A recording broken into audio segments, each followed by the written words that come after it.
everyone, we are at the British Country Music Festival in Blackpool, and we have Donna Marie with us. Hi Donna, how are you? I'm good, other than being tired, but that's the general theme, isn't it? You've had a busy weekend, haven't you? Yeah, it's been good though. So how long have you been writing and performing? Most of my life. I think technically you could say since I was maybe 3 or 4 I've been writing in some kind of way. Started on piano, just making melodies up, and it kind of progressed from there. I got very serious into it when I was about 15, 14, and went to a recording studio, a local one in Warrington called Frog Studio, and I saved up my paper round money and started recording there, and that's sort of where it all took off. Wow. That was just a few years ago. Yeah. just a few. So if you could invite the people that have influenced you musically in your career to a dinner party, who would you invite? First one definitely would be Katie Tunstall, without a shadow of a doubt. Sheryl Crow, and probably Brandi Carlile as well. I think they'd be the 3 that musically that I'd love to sit in a room and just write with. It'd be great. Be a good jam session, wouldn't it? I think I'd just not know what to do. Musically, they're just incredible artists. Yeah. So if you were to take a well-known song, just a pop song or any song, and put a country twist on it, or put a Donna Marie twist on it, what would you choose? Ooh. See, most of the stuff I listen to already does have a country twist. What would it be? It'd probably be a Beatles song of some description. Get Back. That would work, I think. That's a well-known pop song. Well, Ian likes the Beatles, so we look forward to hearing that. Right, okay, noted. So if you had a chance to perform on any stage in the world, what would your dream be? I'd have to say, on my bucket list, is the Manchester Apollo. Anywhere in the world it would be that one, because I've seen so many great gigs there, and it's just legendary really. So Manchester Apollo, it's not too far either. So no, it's not too far. That's good. So what do you like to do when you're not performing? Sleep. To be honest with you, I mean, the biggest thing in my life outside of performing and writing would be actually being in the studio and recording and producing, because I found I just get so lost in everything that I do with it. I love every part of it. I took myself through college and university, studied all that as well, but I'd already been doing it for years, so that is something that I find really relaxing, just being able to sit there with a rum or a whiskey and just get lost in Pro Tools. So that's always a good thing for me. Yeah. And what excites you about the British country music scene? How friendly everyone is and how big it's starting to become, and there's just more and more artists that are performing now, and it's great. I love it. It's really good.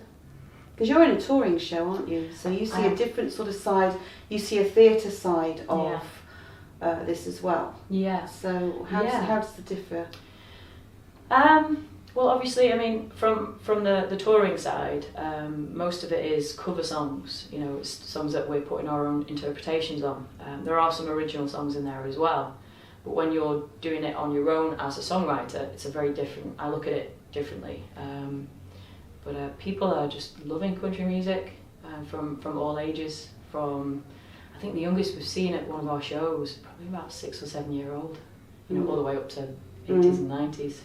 So there's a huge age group there. Well, our daughter, her first ever concert was Trisha Yearwood. She was about 3, and that was at Manchester. Nice. Tell us about the most unusual gig you've ever played, be it the situation you were in or the venue.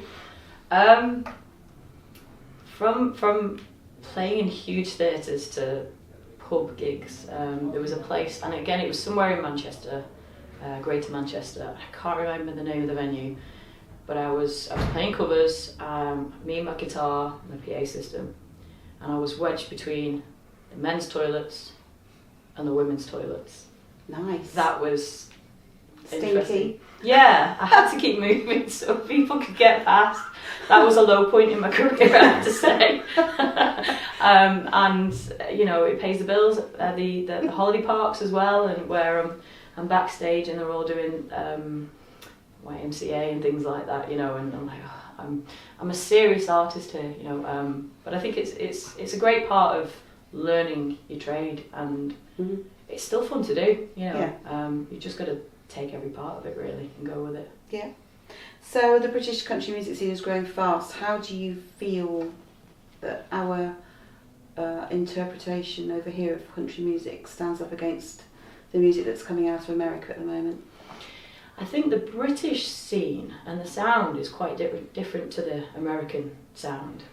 There's a more pop element, but that I think has got a bit of a stamp of the British sound, and that's what I like about it. It's not just one particular thing, and what I like about the British scene is most of the artists are trying to sound British.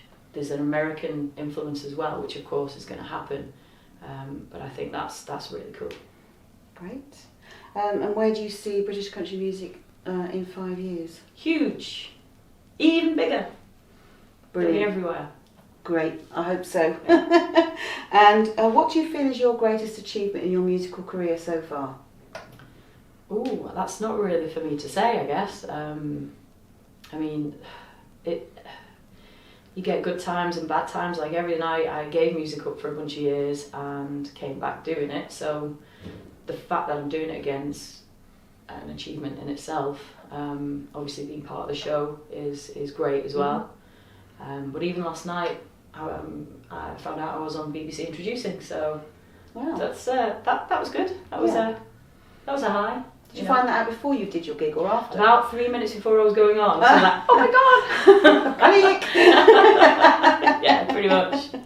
So where can we find you on social media? Because I know you've just rebranded everything, haven't you? Well, I'm in the process of that. It's a long road really with all that. The easiest way to find me is search for Donna Marie Songs. If you put the word songs in at the end, you'll find me on Instagram, Twitter, Facebook and YouTube. And my website is www.donnamariesongs.com. Lovely. Thank you so much for taking time out and Thanks coming for having back. Me. Yeah. Just for this interview. Absolutely. Which is great. Thanks for inviting me. You're very welcome. Thank you so much. Cheers. This song is called This World.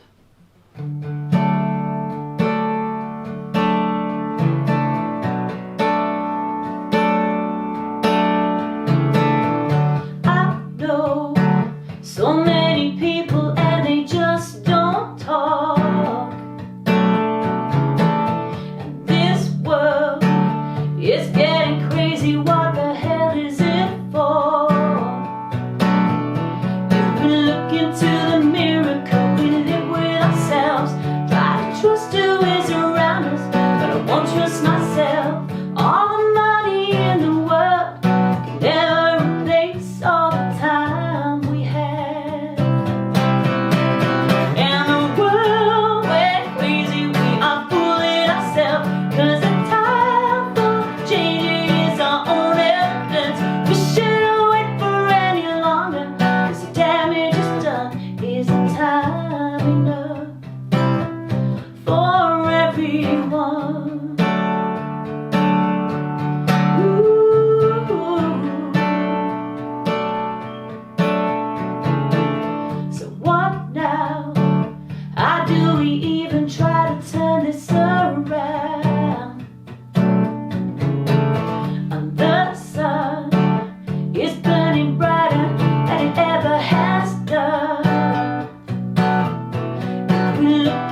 Thank you.